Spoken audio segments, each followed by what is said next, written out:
Muy buenos días, muy buenas tardes, muy buenas noches. Este es Luis Alberto Jovel, de LuisJovel.com, trayéndole un video diferente. En este video no voy a comenzar dándole una introducción del video, sino que invitándolo primeramente a que se haga parte de este canal, que pueda suscribir aquí en YouTube, en la campanita, y me puede dejar un like para que los videos de este canal puedan verse más y más en la red. También le invito a que se haga parte de LuisJovel.com, como también me siga en Twitter, que es Luis Jovel, @LuisJovel, como también en Facebook, que también puede buscar como Luis Jovel.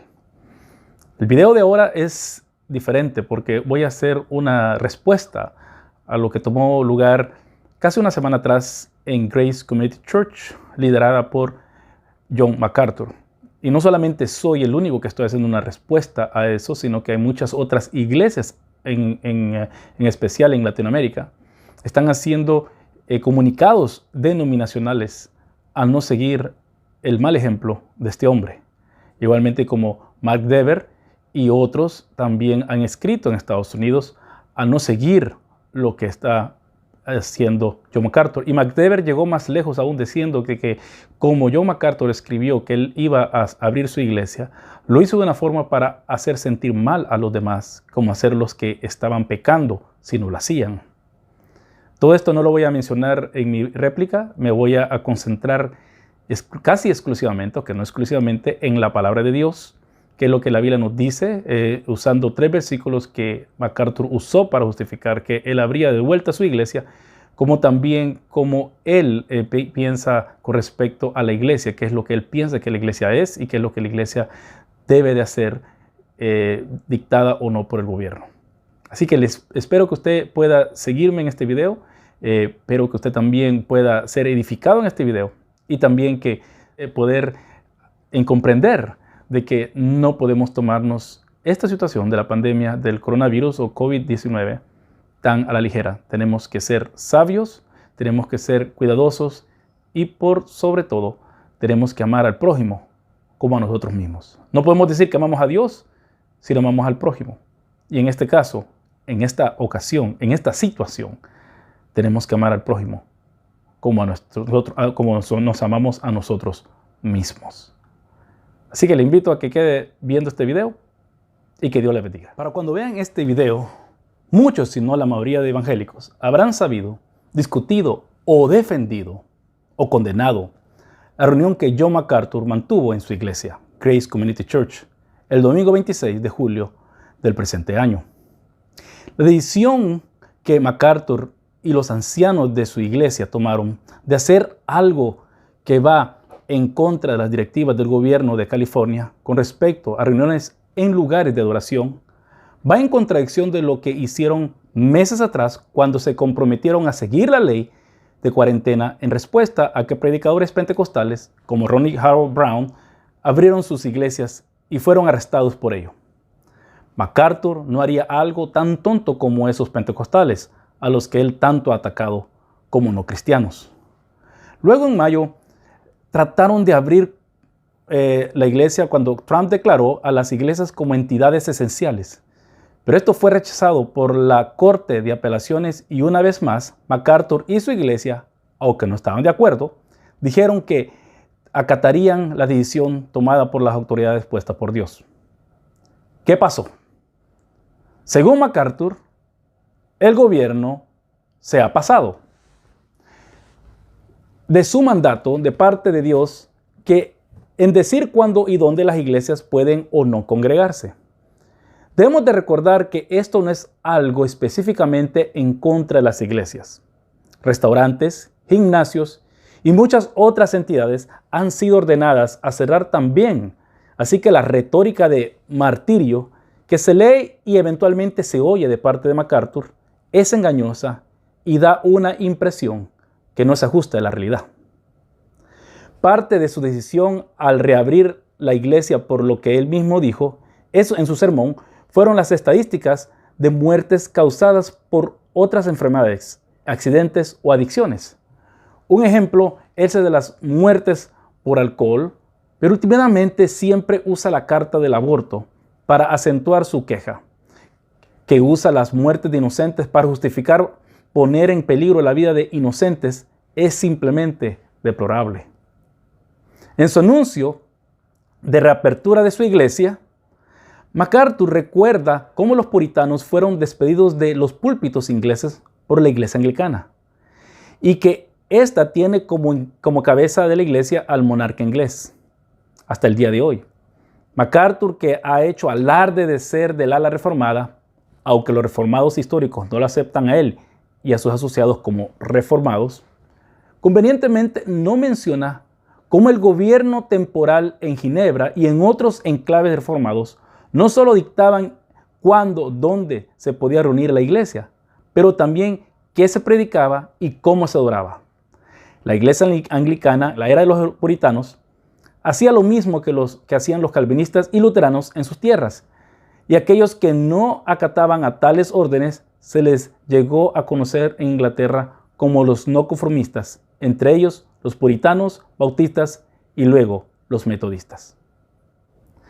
Podemos ver entonces que la decisión de MacArthur y los ancianos de Grace Community Church, por más barnizada que sea con Biblia, no es consistente ni con la historia, ni con las estadísticas, ni con la narrativa que él pretende vender. Veamos por qué, bíblicamente hablando, MacArthur y sus seguidores están errados. Usaremos 3 pasajes que nos hablan sobre la relación entre el gobierno o líderes seculares con la iglesia. Luego veremos por qué las escrituras no aprueban la eclesiología que MacArthur está tratando de imponer en su congregación y por efecto de influencia al resto de la comunidad evangélica. Finalmente veremos cómo esta decisión de reunirse, aun cuando se ha dicho, aún por el mismo Trump, que las iglesias eran esenciales, que lo peor estaba aún por venir, es simplemente negligencia pastoral, algo que es suficiente para descalificar al que tal cosa hace como ministro del evangelio. Hechos 5:29, Romanos 13:1-7, 1 Pedro 2:13-17. El texto de Hechos 5:29 se ha usado mucho en este caso y es el último que MacArthur usa en su anuncio del por qué reabrirá su iglesia. Hechos 5:29, Pedro y los apóstoles dicen, Pedro y los apóstoles respondieron, debemos obedecer a Dios antes que a los hombres. Pero la aplicación de este pasaje al reabrir una iglesia va contrario al contexto del pasaje en cuestión. Que MacArthur y a quien se le considera como un gran expositor manipule el texto de tan vil manera, dice mucho de él y de cómo maneja el texto a su conveniencia. Lo que a los discípulos se les estaba demandando en el pasaje de Hechos 5:28 no era a no congregarse, sino a no seguir enseñando y hablando en el versículo 14 del nombre de Jesús. Jamás les prohibieron reunirse. De ser como MacArthur interpreta el texto, la iglesia no puede se puede negar a cualquier cosa que el gobierno requiera tener, como tener un extinguidor en el edificio, porque eso es desobedecer a Dios, en ese caso, a confiar en su cuidado, antes que a los hombres, y no poner su confianza en un extinguidor de fuego, pues somos mandados de parte de Dios en confiar solo en Él. Tomando en cuenta que la interpretación del texto de Hechos 5:29 no apoya la sublimación de MacArthur, veamos los próximos textos en los cuales MacArthur parece cambiar su entendimiento dependiendo de dónde sopla el viento. Segundo, Romanos 13. MacArthur ha sido tan radical en acatar este texto que ha llegado a decir en una ocasión que la revolución de independencia de Estados Unidos fue una rebelión a ese texto. Esto es asombroso, pues si ir a la guerra que causa la muerte de personas es condenado por Romanos 13, según Mac, pero abrir la iglesia en medio de una pandemia que puede ocasionar las muertes de feligreses no lo es, hay algo malo en la cabeza de MacArthur. Los años lo estarán alcanzando y se estará poniendo senil. Pero volviendo al texto, Romanos 13:1-7 es un texto difícil de entender, puesto que tendemos a leerlo desde nuestra perspectiva post-ilustración. Para Pablo, nuestro concepto de Estado moderno sería algo desconocido. El poder votar por nuestros gobernadores es algo relativamente nuevo. Aunque muchos dirían que la democracia proviene de Grecia, recordemos que en esa democracia solo los hombres hacendados podían votar.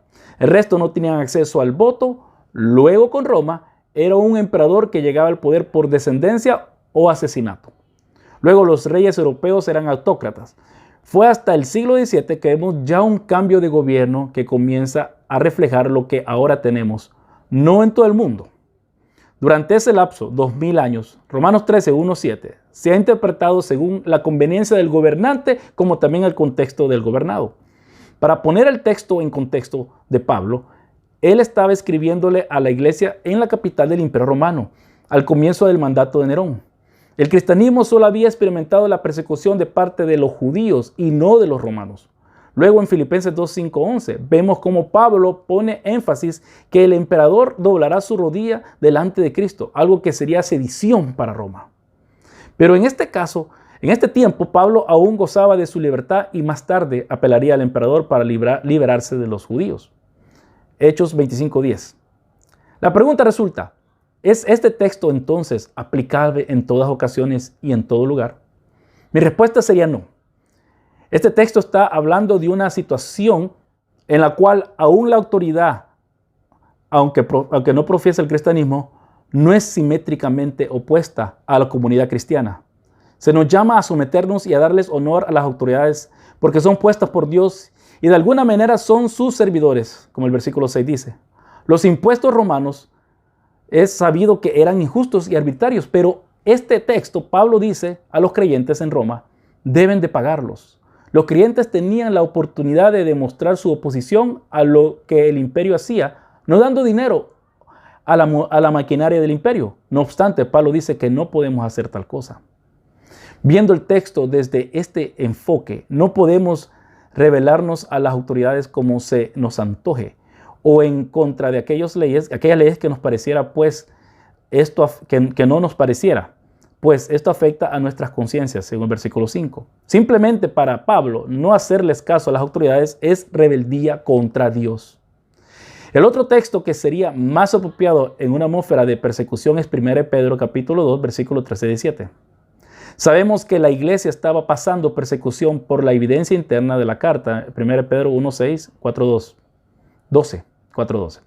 Este texto es escrito por el mismo que pronunció Hechos 5:29. Pedro hace un llamado difícil a los creyentes perseguidos que se sujeten a aquellos que los están persiguiendo.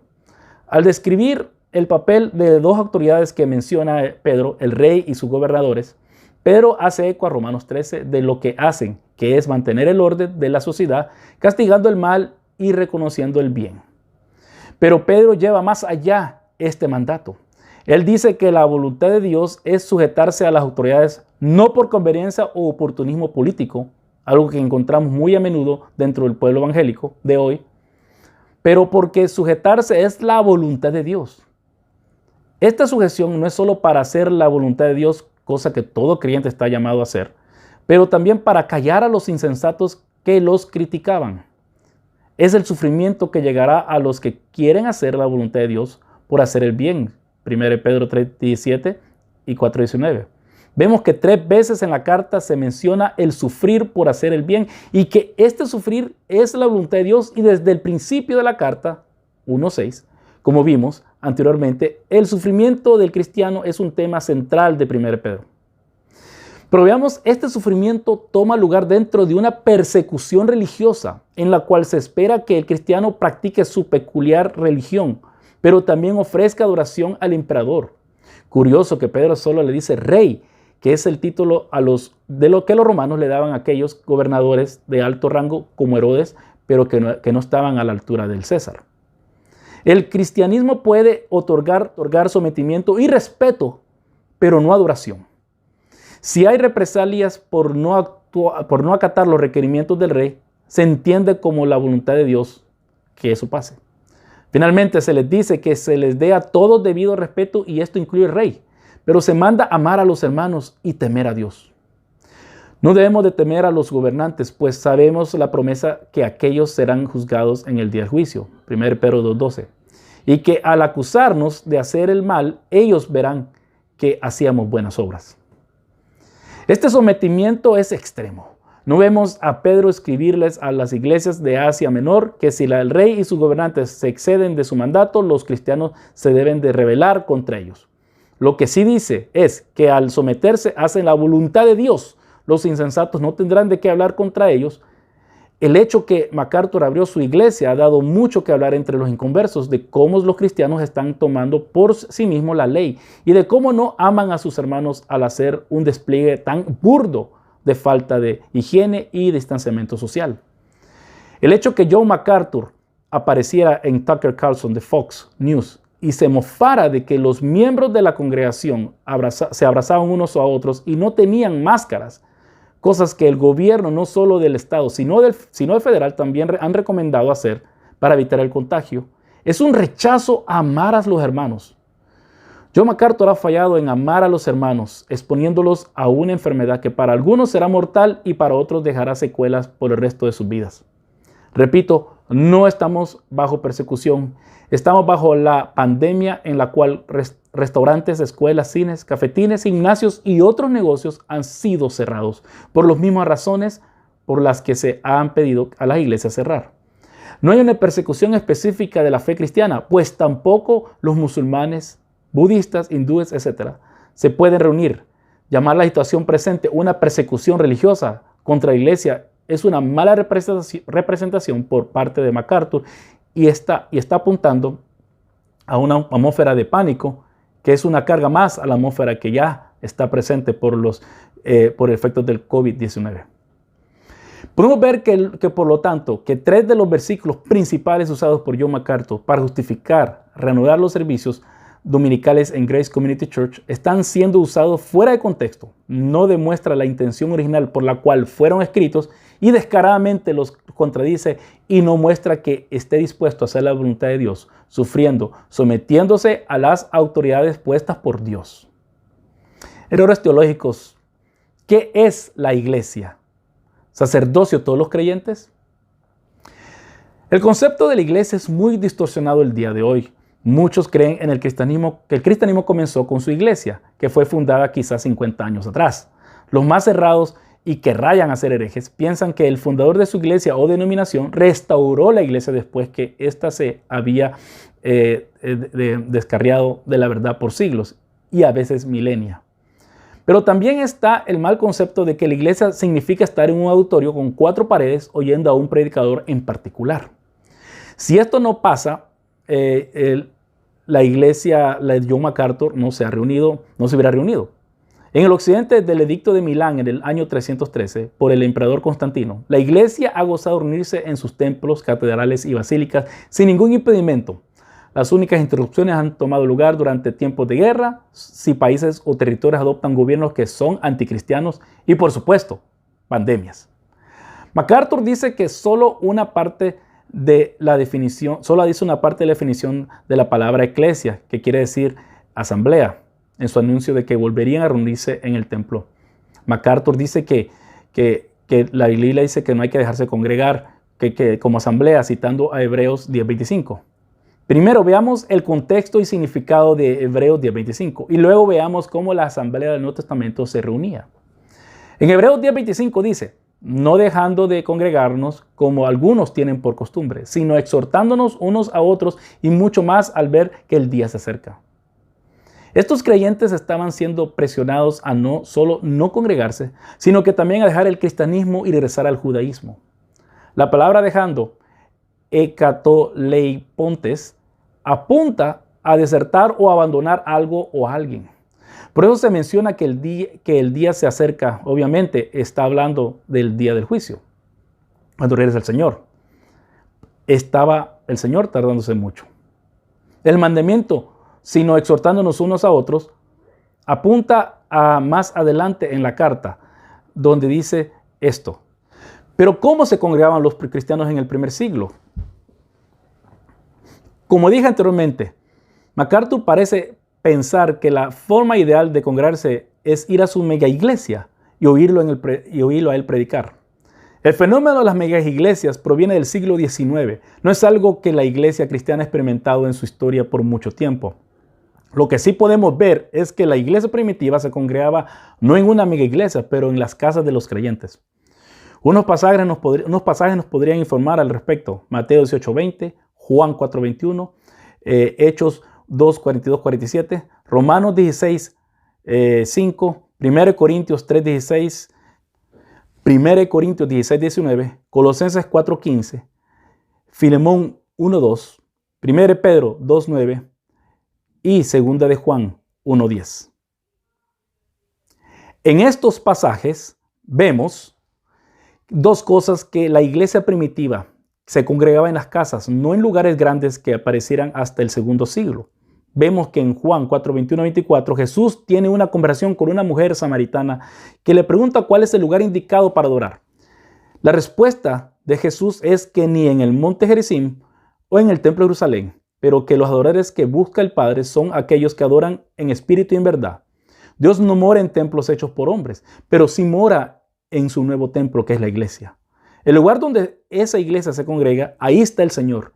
Y esto es una innovación introducida por Jesús. También vemos que los cristianos se congregaban en casas, no dependiendo siempre de un líder específico, pero sí se esmeraban en seguir las enseñanzas de los apóstoles en la oración y en la comunión, como dice Hechos 2.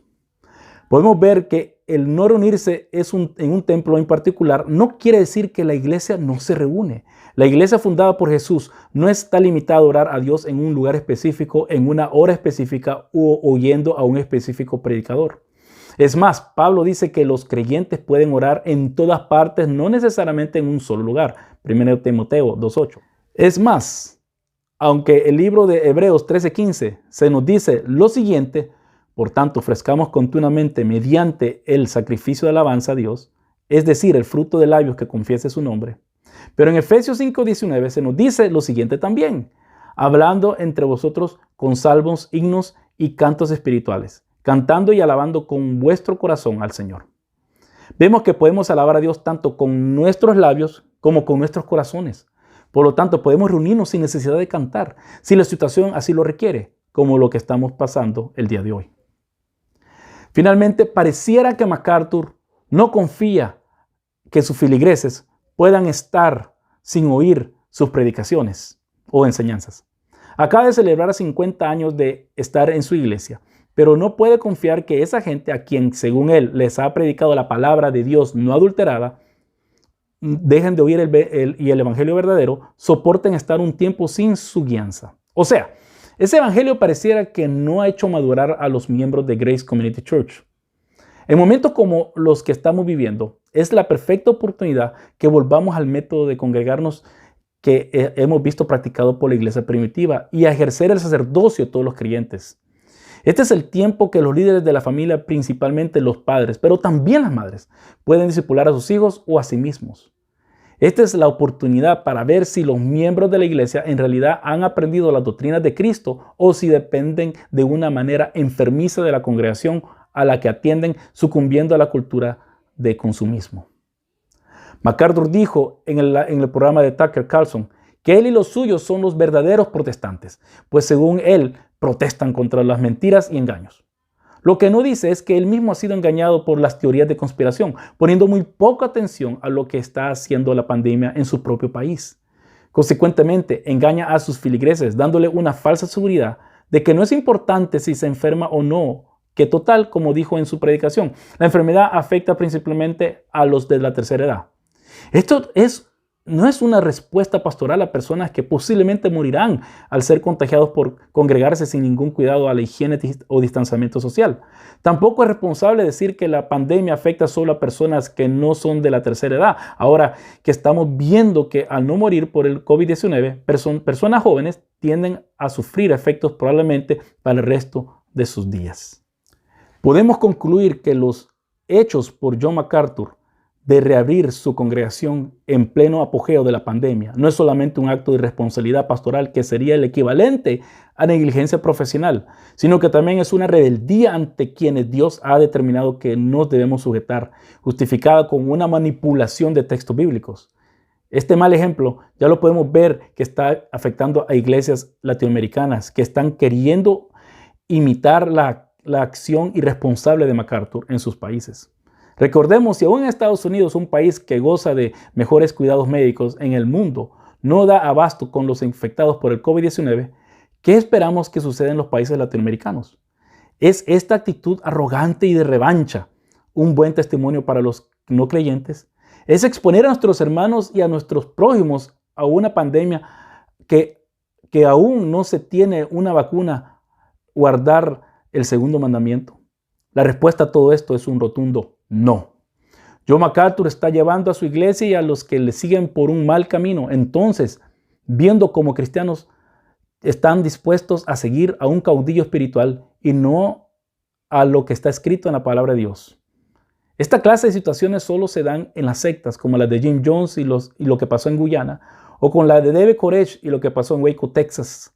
Líderes que están dispuestos a poner las vidas de sus seguidores en peligro para demostrar su espiritualidad o fidelidad a sus creencias. Son personas que a lo menos han perdido el blanco y a lo más no han conocido a Dios. Concluyo citando el siguiente pasaje, Proverbios 14:2, Nueva Versión Internacional.